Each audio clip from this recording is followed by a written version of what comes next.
From the house of Songo, this is Gaytopix, the only source for hot topics and gay news. Welcome to my house. Good afternoon. Today is Thursday, September 12th. It's Throwback Thursdays. We talk everything about Hollywood history.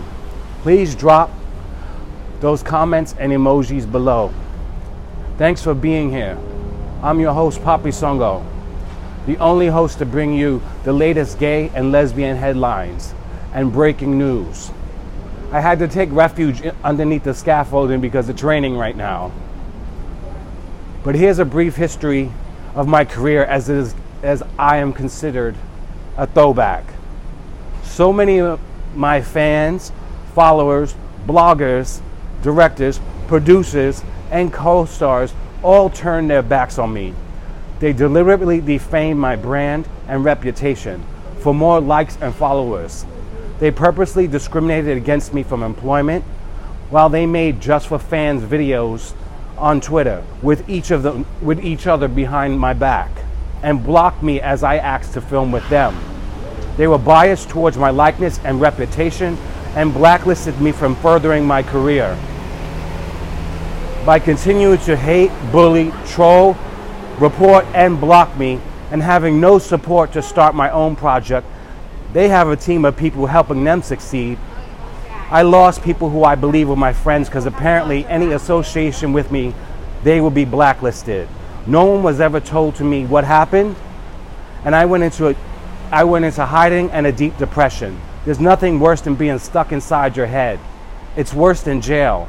Not only was I a decorated war veteran in Kabul, Afghanistan, as an Army infantry sergeant, an accolade these pussy porn stars will never accomplish, but I was highly successful in the porn industry.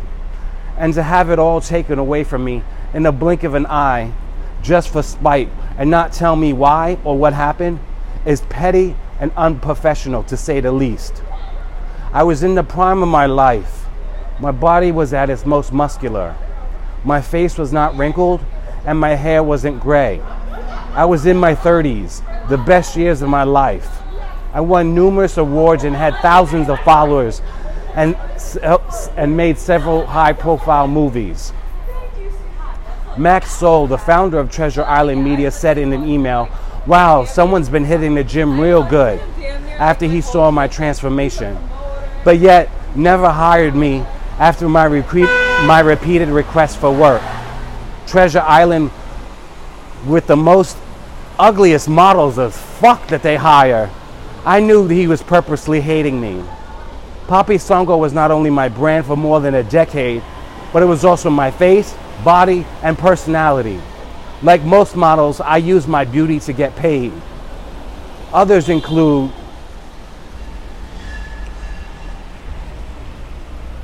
Kim Kardashian, Kylie Jenner, Tyra Banks, Mark Wahlberg, Milan Christopher, The Rock, Tyson Beckford, the iconic model Iman, just to name a few.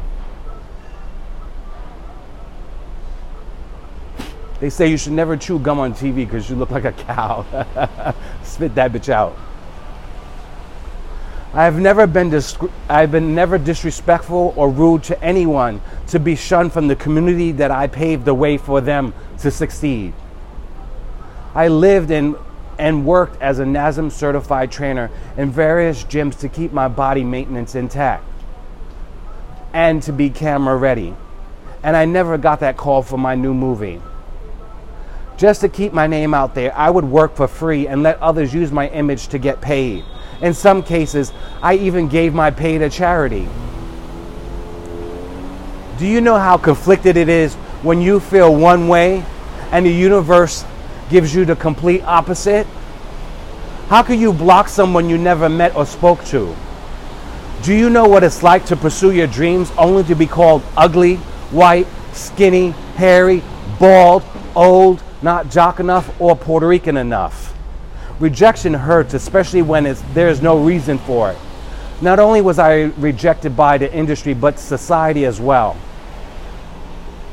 Here's some tea. My last movie 7 years ago was actually my last sexual encounter with Antonio Biaggi. Ask him, he knows. However, that's nothing. I went 9 years without touching my cock while I served in the Army. They gave us Victory Punch, which prevented you from thinking about sex and getting hard. My fans proclaim daily on social media of how sexy I am, every single day. Your love and support means so much to me, and it means more to me than you will ever know. I love you all so much. Thank you. Why am I not having sex on and off camera?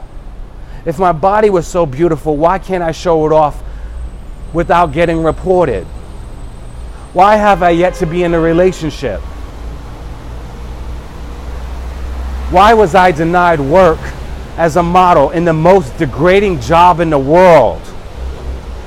Some rather be dishwashers than to be in porn, but I was only marketing my best attribute, which made me look different in all my movies.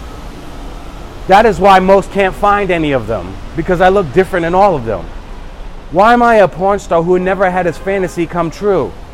Isn't that the whole idea of being a porn star? My lifestyle compared to other porn stars is completely opposite. Instead of running toward me, they run away. I am deprived in so many ways.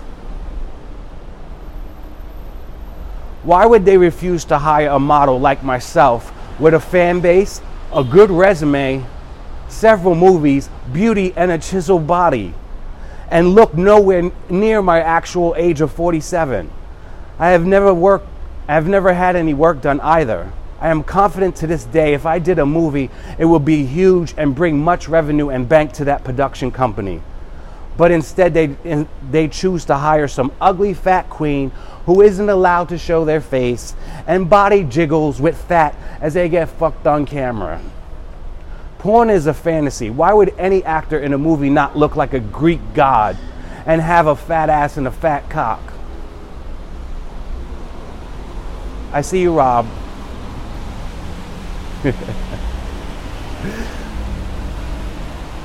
I lost many friends and family because of my choice of work. I didn't care as long as I was doing what I enjoyed doing. But living alone my entire adult life, I used social media to build my self-confidence. Fans post to this day how beautiful I am, inside and out. You're the sexiest Puerto Rican porn star I know. I love your work and I love your swagger, one fan said on Instagram. With so many rumors circulating about me, I decided to create this show to share my side of the story, so you all know the real story. Remember, there's always more to the story. There's actually 3 sides to a story: your side, my side, and the truth. It's not fair you all block me and assume what you heard to be true instead of coming to me directly. The library is now open. I stayed quiet for so long. It's time to spill the tea. I'm coming for all of you who block me. Stay tuned tomorrow for Cliffhanger Fridays and find out what I got to say, because you'll be gagging. I'm coming for all of you bitches. You think you know? You have no idea. Remember, you're always in a mix with Gaytopix. Do you want to see me in movies again? Comment below. #Gaytopix. Have you heard anything negative about me or anything positive about me? Comment below. #Gaytopix. Please don't be afraid to say it, because I probably already heard it. Most people will disagree with my choice to do a daily talk show live at the age of 47. But it's my time. I've been waiting my whole life for this moment. I'm open to any network interested in working with me. ABC, please, hire me. Let's get started with Hollywood throwbacks. Here are some A-listers who became famous until they were in their 40s. Meet Hollywood's 15 most beloved late bloomers. starting with the teleprompter is working good right now. All right. Larry David got his start as a writer for Saturday Night Live when he was in his 30s, but he wasn't actually successful, as he told Vanity Fair. The sketches would get cut, and I would only have one sketch each year. Then when he turned 42, he created Seinfeld, and the rest is history. Number 2, Viola Davis, the first black actor to earn the Triple Crown of acting, winning an Oscar, an Emmy, and a Tony. Though the first part of her career took place on stage in the late 2000s and early 2010, when she was in her 40s, she made it big in Hollywood, with roles in films like Doubt and The Help, and becoming a superstar on ABC's How to Get Away with Murder. She's actually up for another Oscar. Samuel L. Jackson is number 3. His films grossed $7 billion, making him Hollywood's biggest star. So it's natural that you would think he's been on screen forever. But Jackson didn't score his first big role in Jungle Fever in 1991 until he was 43.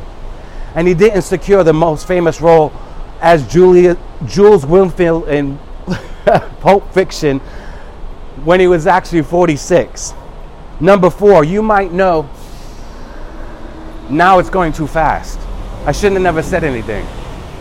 You might know the explosively hilarious Melissa McCarthy from films like Identity Theft, The Heat, and The Spy. And of course, Gilmore Girls. But it was 2011's Bridesmaids that really cultivated McCarthy's stardom to success. She was 41 when she made that movie. Number 5, few public figures are more prolific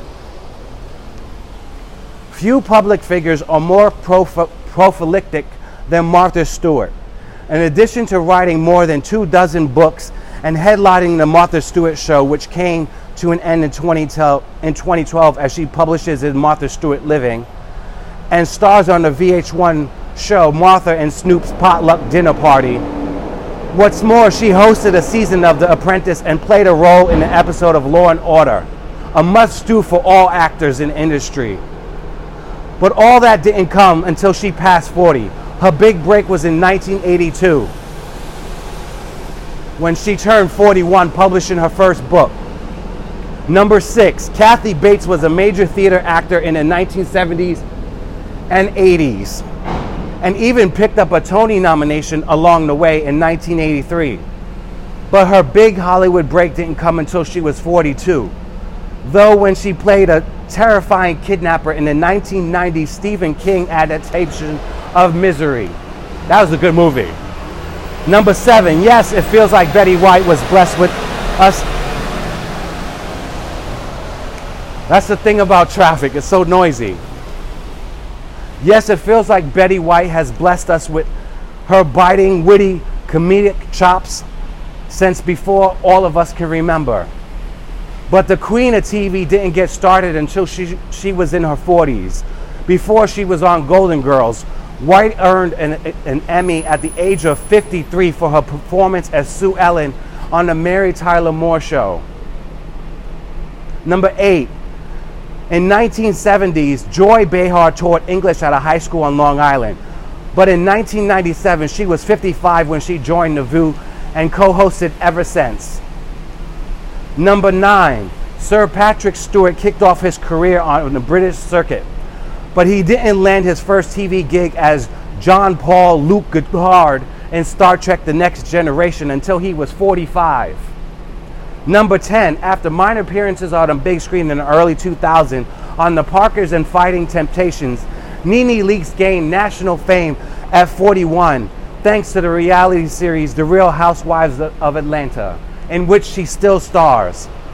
Number 11, TV show Wendy Williams started as a shock jock in Washington, D.C. and New York City at WBLS and KISS FM before getting her own talk show. Wendy Williams was 44 in 2009 when she was inducted into the National Radio Hall of Fame. And when she started her show, The Wendy Williams Show. Number 12, Kim Cattrall booked pretty impressive parts in the 1980s, including Police Academy, Big Trouble in China, and Mannequin. Her biggest role, however, was until 1998 when she turned 42 as Samantha in the iconic series Sex and the City. Number 13, I Love Lucy. The show we all love Lucille Ball for didn't air until Ball turned 40. Of course, it kicked off an impressive screen acting, including the shows Here's Lucy, Life with Lucy, and The Lucy Show that spans on to this day. Number 14, though we all know her, yes, it's going fast. I'm trying, but it's going too fast. All right.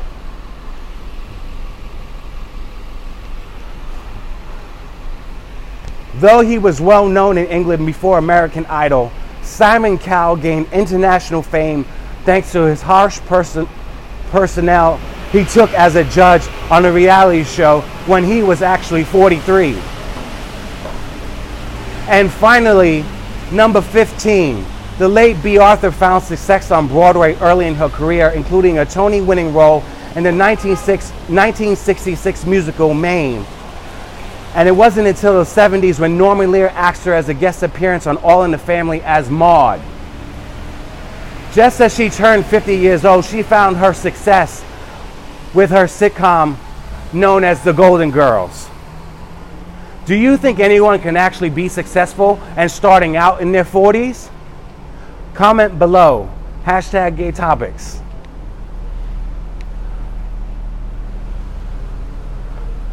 That's it, I'm done because the prompter is going too fast. And I can't leave because it's raining. But I'm here live, so let's see what we can do and talk about. Lucy. Do you know, let's see, because I'm a Lucy fan. I actually watch I Love Lucy every single day. So I can tell you things that most people don't know about Lucille Ball and Desi Arnaz. Do you know they took a pay cut to produce their TV series I Love Lucy for Desilu Productions and in 1952 to film in 35mm camera, which most people weren't doing back then. And it was quite expensive, so they took a pay cut. Her address, 623 East 68th Street, is actually not an address. The last number on 68th Street is the Weill Cornell Hospital for Columbia University, and that number is 601. Then you get into the Hudson River. It's not the Hudson River, the East Side River.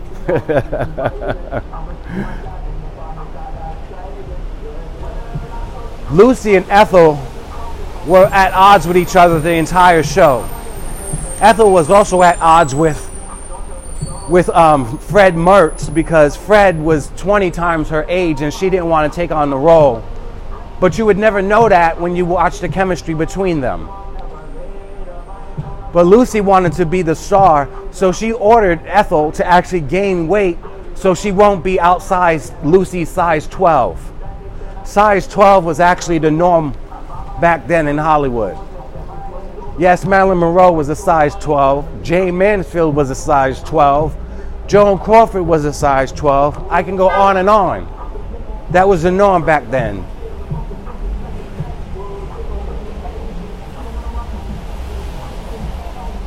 Hi, John.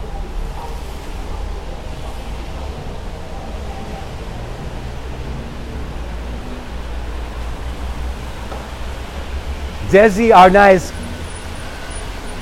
Arnaz created the actual sitcom, and he was the first TV production studio to perform in front of a live studio audience. When Lucy gave birth to her little Ricky on the television series, she actually gave birth to her son Desi Arnaz the same day the show aired when she was actually pregnant on the show. She couldn't actually say pregnant back then, so they had to say expecting. So Lucy was expecting. But the same day, 40 million viewers watched Lucy give birth. Lucille Ball still plays in syndication. Oh yeah, that's what I was getting at. I'm ad-libbing right now because it's raining. While Lucy was in the hospital, of course she couldn't film. While she was on maternity leave, she couldn't film. So they came up with the reruns. So what Desi Arnaz decided to do was, he would initially get paid for the first airing, and then they would tape it to actually rerun, and when it reran, he got paid more money. So at the end of I Love Lucy, Desi Arnaz and Lucille Ball had a combined total of $8 million, which in today's money is worth $240 million. And they sold it to Paramount Pictures Television, which also did The Brady Bunch, Gilligan's Island, The Mary Tyler Moore Show, etc., etc., etc., Genie, Bewitched, all that good stuff. So Lucy was still getting paid even as she's dead. Her kids never had to work a day in their lives. Here's something most people don't know. People actually thought little Ricky was actually Lucy's son. He's not. He was an actor.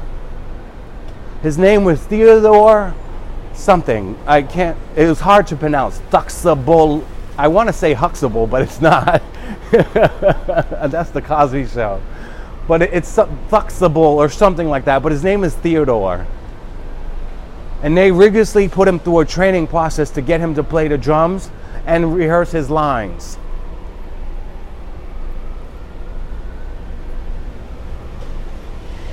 So after creating the sitcom,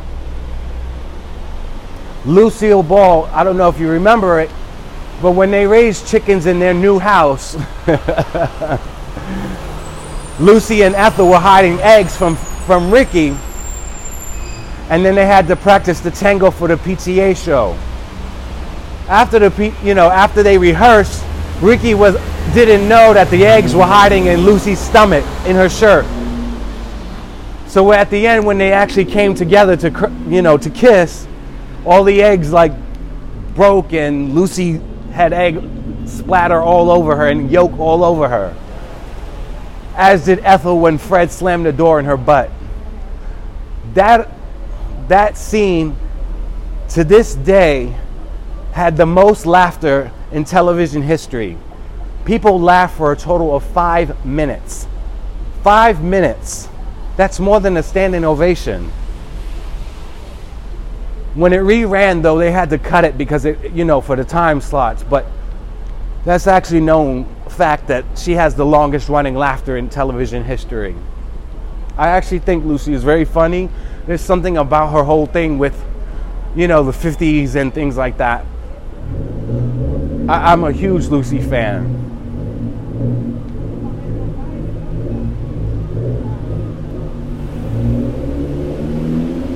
Ethel and Lucy, like I said, she was trying to get Ethel to gain weight, but Ethel refused to. In some episodes, you can actually see her fatter than Lucy, and in some episodes, you can see them in the same size. In fact, in some episodes, they wore the same clothing. That's how much I watch Lucy, I know. After I Love Lucy was canceled in 1957 for the Lucy and Desi Comedy Hour, Lucy went on to her show, Here's Lucy.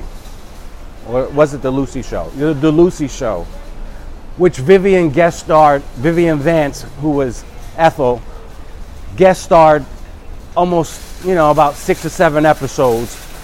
But she refused to be called Ethel again because she was tired of people referencing her as Ethel as she walked down the street.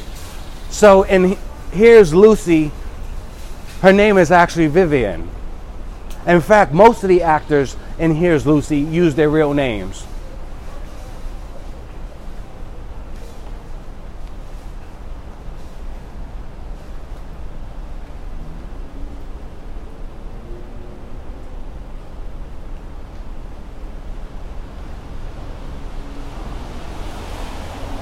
Lucy was a part of my childhood, and it still remains a part of my adulthood.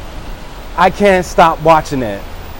And I understand why it's such a big show and why people love it so much. Although it is black and white, when it reruns on color on CBS during Christmas time, it actually looks like a whole new show. And there's some things that you never actually knew the color, because like, oh, I didn't know that was a gray shirt, or I didn't know that was green, because everything was black and white. Lucy's hair was not actually red. Her hair was auburn, but she dyed it blonde when she was in vaudeville before doing I Love Lucy. But as she did in episode 8 of season 1, they actually took her audition and made it into an episode, which was episode 8 in season 1. Lucy changed her hair color to basically create the character Lucille McGillicuddy. McGillicuddy.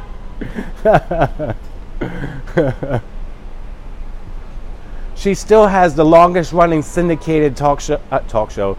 She still has the longest running syndicated TV sitcom in history.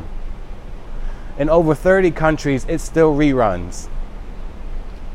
I think it still reruns at Nick at Night at like 5 o'clock in the morning, if I'm not mistaken.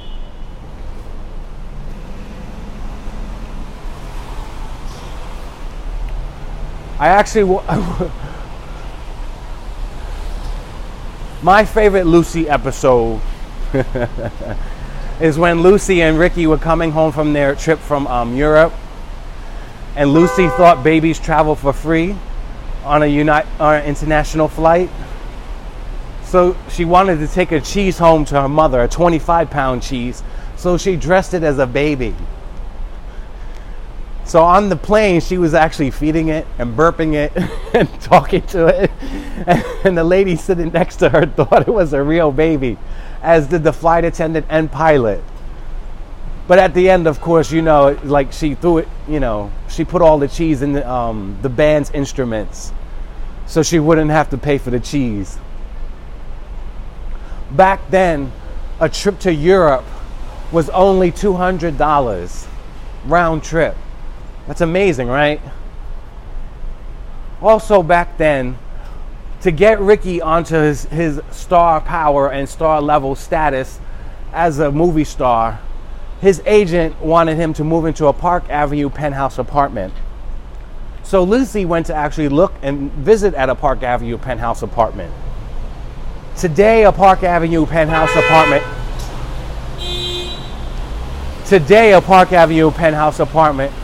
goes for at least $40 million, $70 million, maybe even $100 million. But back then, it was only $10,000 a year for a Park Avenue penthouse apartment overlooking Central Park. Can you believe that? That's one of the things that I actually really love about watching Lucy, is to see the references of New York and how New York was back then to how it is now. It's amazing how much, things have changed and how expensive this fucking city has gotten. But it is the greatest city in the world, and I love New York. It's my home, and I would never leave it. I tried to leave it when I was a porn star. I tried to move to England with somebody. I'm not going to mention his name, but his initials are C, and the last initial is X. But I tried to move to London to be with him, and it was just even more expensive over there. So I was like, forget it. But my trip included seeing the Spice Girls. I love me Baby Spice. Once it stops raining, I'm actually going to take you to my location. You can't really see it right now, but once it stops, I'm going to take you to my location, because I'm on location every single day. Again, I'm ad-libbing because it's raining. Faye Dunaway played Joan Crawford in the iconic movie Mommy Dearest. But did you know Faye Dunaway doesn't like to be called Joan? In fact, she disputes ever playing Joan Crawford. But to me, she looked exactly like Joan Crawford. And her acting was spot on. She should have won an Oscar for that role. But I guess that's why she was mad, because she didn't win the Oscar.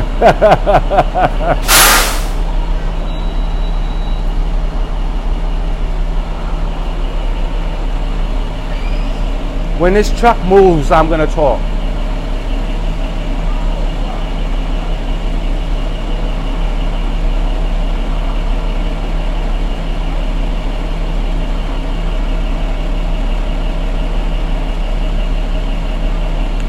But right now, I'm actually standing across the street from City College. Last year, the last year and the year before that, Michelle Obama gave 2 commencement speeches to the graduates.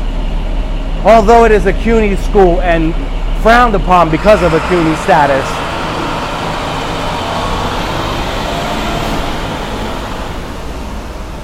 loud ass truck.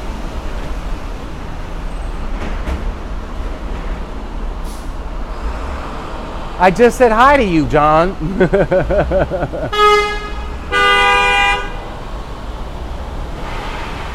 But people don't recognize me anymore. If that's what you're alluding to. If you scroll to the beginning of the stream, I went into history about myself, so you'll know. You made me lose my train of thought, John. What was I talking about? Oh, yes. Michelle Obama gave, although it is widely frowned upon because of the CUNY school. Yes, she did, John. Yeah, so although it's widely discredited for being a CUNY school, City College is actually a very good school for engineering. Michelle Obama, 2 years in a row, gave the commencement speech to the graduates. It must be a good school if Michelle Obama actually speaks there. So why would she speak anywhere? You know what I mean?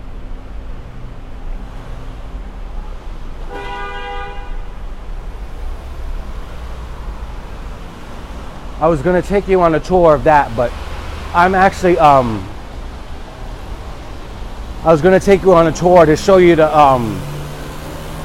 I guess you want to call it like Transylvania-like style buildings that City College has. Because they're very old, and there's like, you know, gargoyles out the top of the buildings and stuff like that, and they look like castles. It's very beautiful. In fact, Law and Order, speaking of Law and Order films most of their scenes in City College. Hudson University is what they call it, if you're a fan of Law and Order. But where I'm standing, I'm actually on Convent Avenue and 141st Street. You can't see because I'm underneath scaffolding, but over there where that taxi is actually Alexander Hamilton's house. I was going to go inside and show you his bed, his dishes, his furniture, everything like that. It's his actual house. It used to sit on Convent Avenue in this little space until they moved it down this hill. That's why that truck was making so much noise, because the hill is very steep, and it took 2 years to move 30 feet into the park where now it sits. And if you didn't know anybody, you would actually think the house was actually built there. But it wasn't. It was actually built where I'm standing.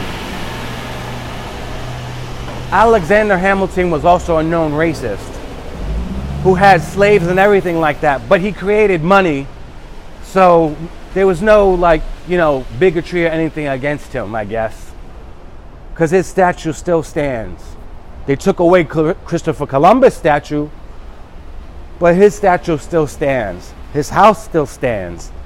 Like I said, it's his actual house. I will be showing you that once it stops raining.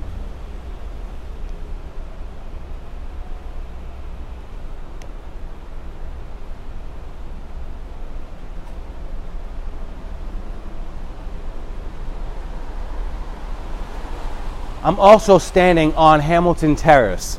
If you're not familiar with Hamilton Terrace became Hamilton Terrace once they moved the house. This area of Harlem used to be called Sugar Hill. If you remember the movie with Wesley Snipes, Sugar Hill, it was filmed in this location. Actually on a building on the corner on Convent. But when the neighborhood started to becoming gentrified and they moved the house into the park, and the play Hamilton was created by Lin-Manuel Miranda, tourists started actually coming to the park, and it actually circulated and the neighborhood became gentrified. And so they changed the name by rezoning the neighborhood from Sugar Hill to Hamilton Heights. So I'm standing in Hamilton Heights, Harlem right now. Hamilton Terrace is where his house sits. Hamilton Terrace was also where they filmed the iconic FX television series Pose. Yes, Blanca's house is on Hamilton Terrace. I should show you the house, right? Yeah, I should.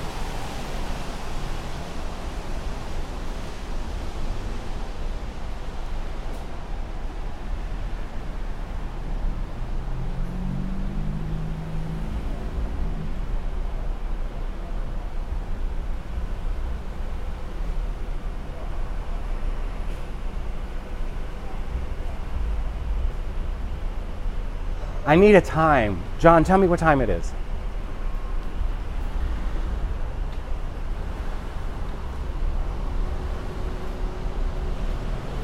That's not helping.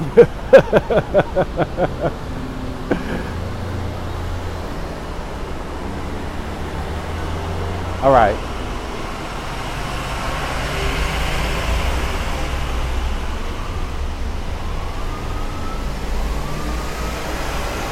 I remember when I was in the 3rd grade, seeing that this is throwback, we're gonna throw back everything about me, I guess. And I'm ad-libbing. I got it, John. My producer told me. So in the 3rd grade, I remember that my teacher, her name was Miss Lewis, and I went to PS 197 in Far Rockaway, Queens. The teacher put us all in front of the classroom on the chalkboard. Yes, I said chalk. Now they use pens and highlighters and stuff to actually write on the chalkboard, but back then it was actually chalk with the powder eraser. So she put us up in front of the class, and it was career day, and she asked every student in the class, which had 30 kids, what they wanted to be when they grew up. As I said in my first premiere broadcast on Monday, I've been a huge fan of ABC 7 NY, Eyewitness News Channel 7, the #1 news in the New York City area. I've been watching these reporters like literally grow as I grew up, you know, and they're still there. I actually spoke to Rob Nelson. You could actually find a selfie with me and him on my Facebook. But I spoke to Rob Nelson, who is anchor with Michelle Charlesworth on the weekends, and I spoke to him. I said, what's going on? You guys must get paid really good money if you stay in there all these years. It's like, I remember watching you when I was like 3.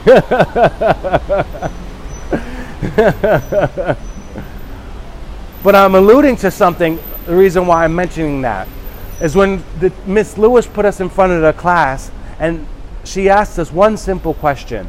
What was it that we wanted to be when we grow up? This one said, I want to be a firefighter. This one said, I want to be a police officer. This one said, I want to be a doctor. This one said, I want to be a nurse. This one said, I want to be a psychiatrist. But when it got to me, I said, I want to be like Sade Benarawa and be the head anchor on Channel 11 at the 11 o'clock news on Channel 7. The entire class laughed at me. It haunted me to this day. I can't get that laughing out of my head. So I kind of feel like, what's that bitch with all the blood? You know, Carrie. They're all laughing at you. They're all laughing at you. So that PTSD really fucked me up because I really never pursued what I actually really wanted to do, which was be a journalist. So that's another reason why I created this show, is so I can actually pursue my journalist, career on my own time, Granted, everything is raw and unedited, but I kind of like it that way. When you go live, everything has to be raw and unedited. Kind of like porn. It's more realistic that way, don't you think?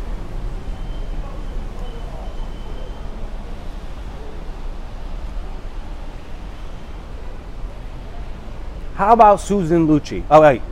Before I go into Susan Lucci, speaking of the ABC 7 NY Eyewitness News team, Diana Williams, an anchor who sits at the 5 o'clock news with Sade Bedouinoir and has been anchoring for over 20 years. I think it was like 30 now. Yeah, it's about 30 years. Yeah, about 30 years. Her last day is today. So I want to run home and actually see what they're going to do in commencement of her retirement. And who was going to replace her sitting next to Sade. I kind of like Sade and Bill, but, Sade and Diana got that kind of women personality, and, they cater, they're more, sympathetic toward the actual news report and everything like that. And it's kind of endearing to watch. And their chemistry was unbelievable. You got to have good chemistry when you're on camera. Yes, it looks like it stopped raining.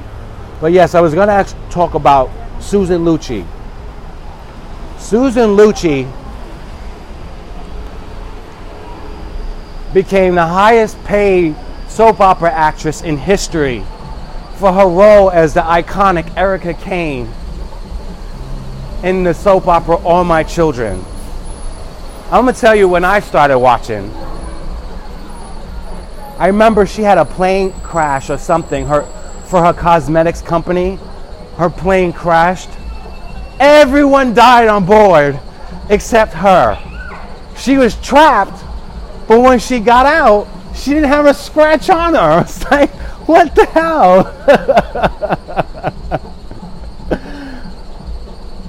But then she got it. After that, there was like another episode shortly after that where she got into a car crash and her face was disfigured. And then she married Adam Chandler and stuff like that. But when I really got into it was when her daughter Bianca came on.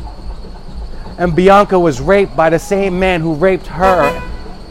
And then Kendall, her other daughter, who used to be played by Sarah Michelle Gellar, ended up marrying Bianca's rapist. And I was like, yeah, what's going on?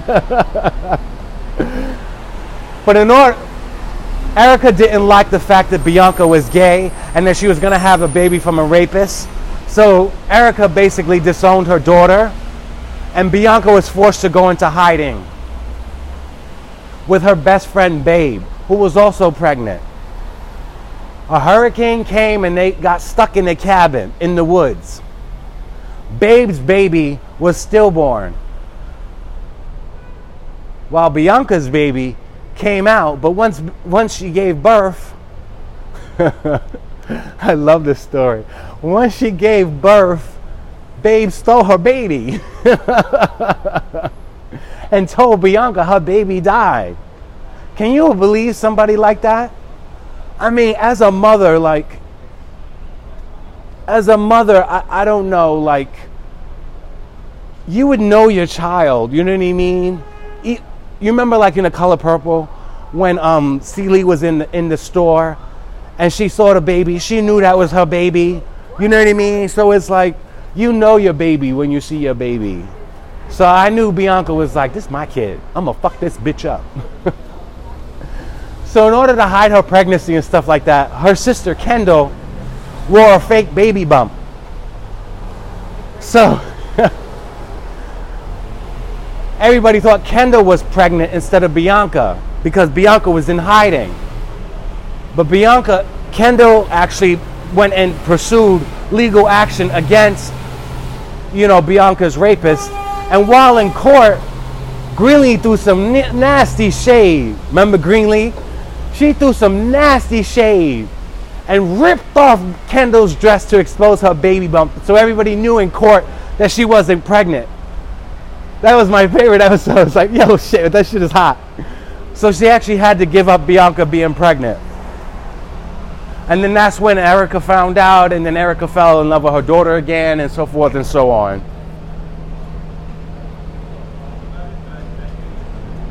Yes, they stole her baby, but they gave it back to her. They were trying to transition All My Children and One Life to Live into one soap opera. So they were trying to merge the two stories together. That's where the Babe character came from.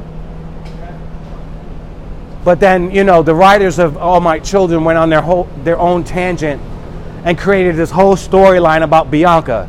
So every day, you like literally, the story was about Bianca. Nobody else. It was always about Bianca, Bianca, Bianca, Bianca. And I followed that story till they canceled it. I was really sad that they canceled it, but they did. I forgot to yeah, I did. All right. Seeing that it's Throwback Thursdays, and you guys are now new to this, and you guys are joining me on my journey of my talk show, Gaytopix, from the start, and I really do hope that somebody picks it up and I be host of this show, because there's nothing like it, and I really do hope that somebody actually is interested in it, because I definitely need some production help, and I would love to be on TV as a host of Gaytopix and everything gay. But as today, as it being a throwback and you know, appreciation for all you guys following me on all my social media platforms and supporting my talk show, I actually want to do a giveaway. I have the first original paperback of James Earl Hardy's B-Boys Blues. Now, if you know that book is iconic in the gay community. It's iconic. It's copywritten in 1992. Yes, and it's in great condition. I have an original paperback copy of B-Boys Blues by James Earl Hardy. So for you to win it, you got to show me something. Do something. Share me, follow me. You know, reach out to me. I actually did write your logo. I actually wrote to them a couple times with several ideas, which I had support of several porn stars, but now they all have me on block. I don't know what was going on with them, but whatever. I'm going to talk about it tomorrow. I initially was going to call tomorrow Freaky Fridays, but because, you know, I'm a soap opera fanatic and TV buff, it's now Cliffhanger Friday. I'm going to leave you bitches gagging all weekend with what I got to talk about in the porn industry. That's right. Instead of Freaky Fridays, it's Cliffhanger Friday, where I talk everything porn. Like I said, people are trying to shut me up and stop me from shining because they know I have good information that doesn't need to be spilt. And I'm going to tell it, because this shit is too good to keep secret. And I didn't sign a non-disclosure agreement, so I can talk shit. And again, if anybody wants to dispute my allegations, all they have to do is come co-host with me. But I'm going to tell you, like everyone told me when I was looking for work in the porn industry, we don't fly models out, which is a goddamn lie.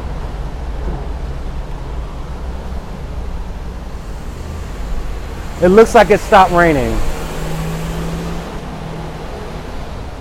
I will talk on, because I'm tired. I'm tired of staying quiet and respecting their privacy while they weren't respecting mine by spreading nasty rumors about me and disrespecting me and shunning me from the actual community that I paved the way for them to be in. I was in porn before they were born. I don't understand it. But it's all good.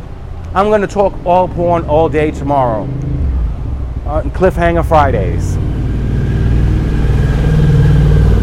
So I'm gonna dismount. I'm gonna turn my mic off. I'm gonna turn this one on. And then I'm gonna show you Blanca's house. And then Alexander Hamilton's house.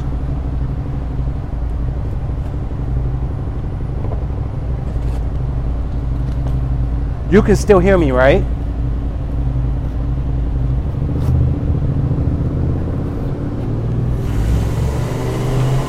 John, you can, I explained it in my first episode, and I also explained earlier in this episode of what happened and why people were so fucked up to me. Thanks, John. Yes, Tom. Yes, I'm going to be leaving in a second. All right.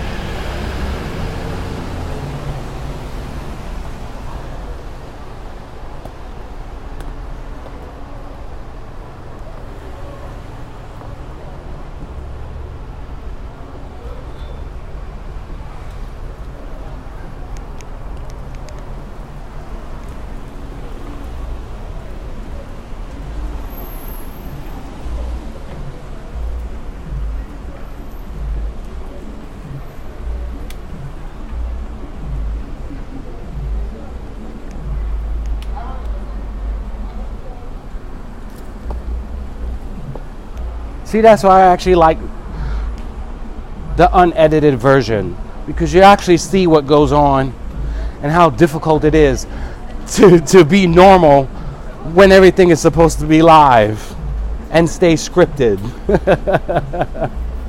It's hard to stay scripted, especially when they're having issues with the teleprompter.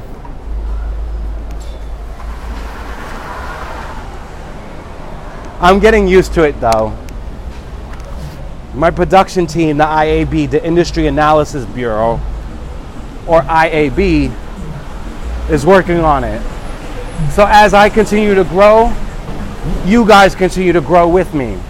So that's why I want to show my fan appreciation by giving that book away. Or you can also win your own Gaytopix microphone.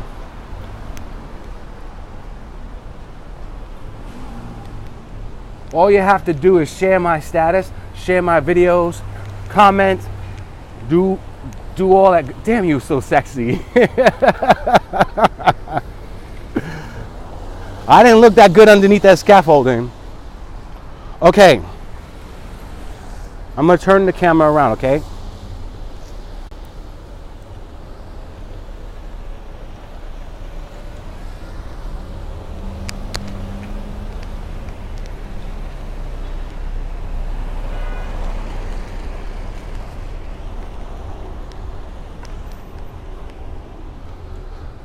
Boo boo. This is actually Alexander Hamilton's house. The house he actually lived in. It is said that it took him 3.5 hours to get from here to Wall Street by horse and carriage.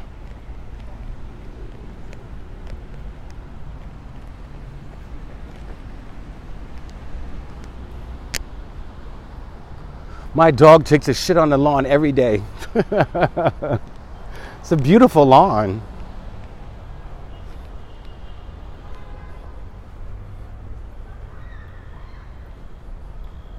Where's the entrance? I don't know if I can go in there with a camera though. Yeah, we're not gonna go in. All right. Blanca's house is more interesting. Let's go to Blanca's house.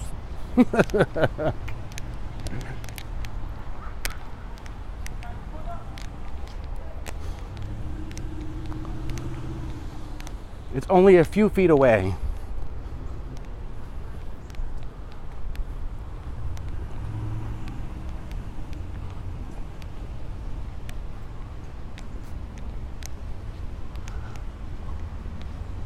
Because the trees are so grown, I can't show you. Well, you know what I'm gonna do?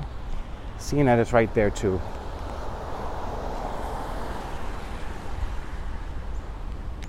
Yes, I hear you. Uh-huh. All right. I'm trying. Uh-huh. All right.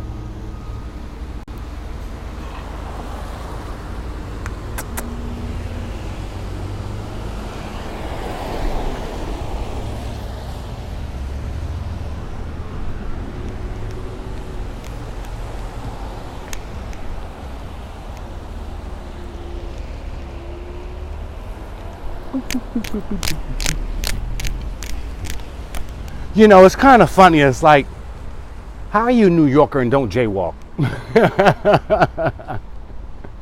Everybody jaywalks. That's what New York is about. So, you might actually recognize it because they filmed it as they were. The episode where Electra killed that guy and they went to the plastic surgeon lady. They were walking on this block. But Blanca's house, where they film, is on this block, which I'm going to show you in a second.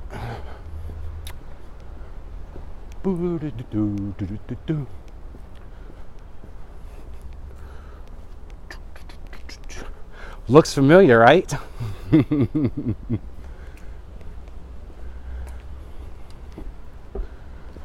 Boop, boop, boop, boop, boop. And here we are.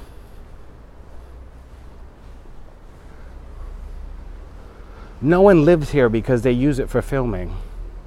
They must be doing something now because the windows are all boarded up.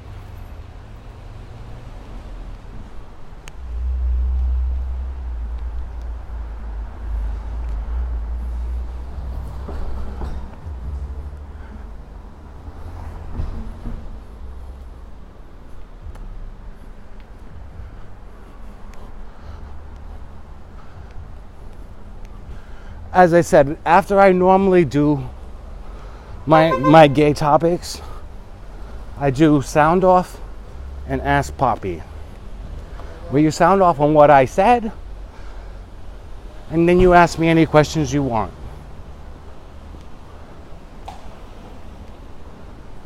That's why I beg and plead with everybody to drop those emojis and comments. But John, you're the only one on here. No one seems interested.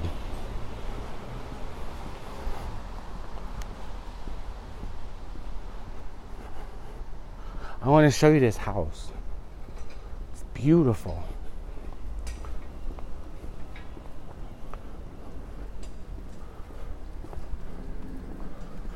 And then I'm going to cut off. Boom, boom, boom, boom, boom, boom.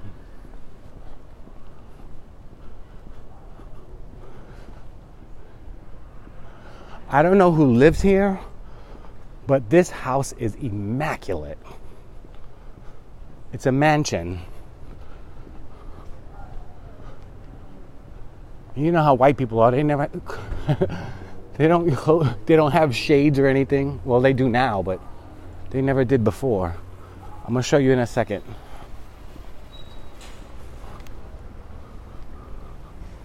Look at this house. It sits on the corner.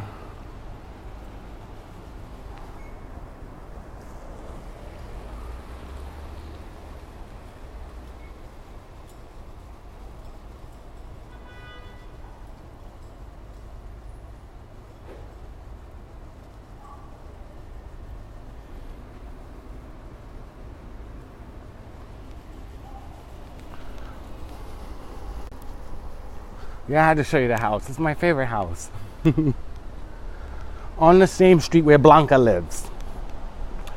MJ Rodriguez.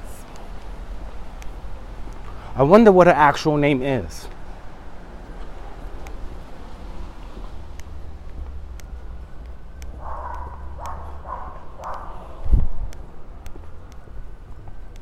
I'm going to go back to Hamilton's house and I'm going to bid you farewell.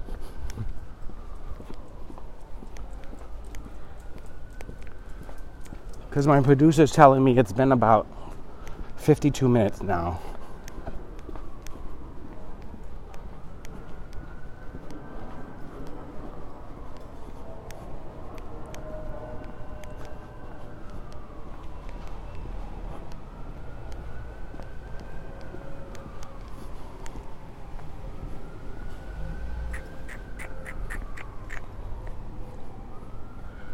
I love New York, New York, New York, New York, New York.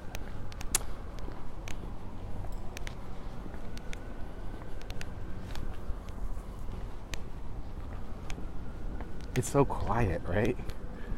From where I was standing. So I love Hamilton Terrace. It's so quiet.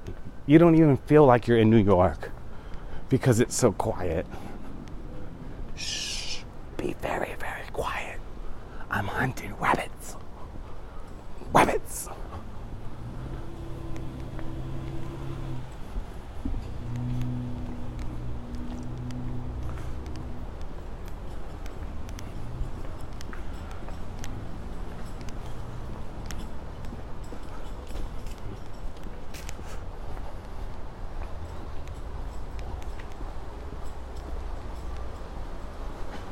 There is no limit, but I only want to stay for an hour. Because this takes a lot of time editing and uploading and downloading and putting up, and yeah, I can only do an hour. And again, I'm by myself. You know what I mean? I have people in my ear, but I'm on the street by myself. So I don't have help or anything, you know, it's just me by myself. But that gives my talk show its unique quality, you know what I mean? So it definitely is different, it's modern, and you know, I think, you know, somebody is gonna be interested. All rights reserved, copywritten from PAPISONGO Productions, House of Songo Productions. You like that, right? House of Songo? That's me, PAPISONGO.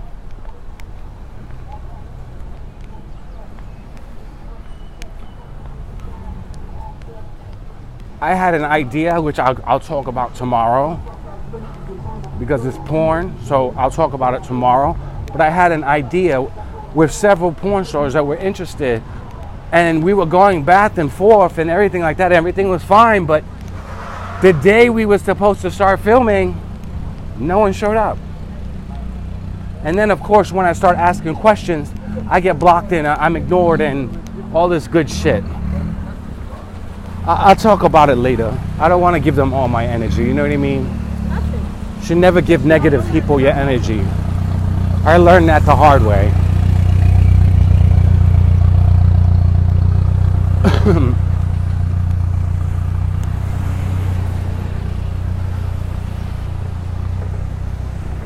So I am going to say bye-bye. Thanks for watching. Thank you for tuning in. I really appreciate the love and support that you guys give me. Thank you so much. And remember, you're always in the mix with Gaytopix. You have a show idea, please send me an email or follow me anywhere on social media and slip into my DMs. You don't want to miss what I got to say tomorrow. I was about to say Undercover Tuesdays. On Cliffhanger Fridays. I'm going to leave you all gagging with the tea that I'm about to spill. Be able to talk a conversation. I'm going to be trending all weekend. I hope so. Anyway, so thank you for watching. I'm your host, PAPISONGO. Until then, have a blessed day. Bye.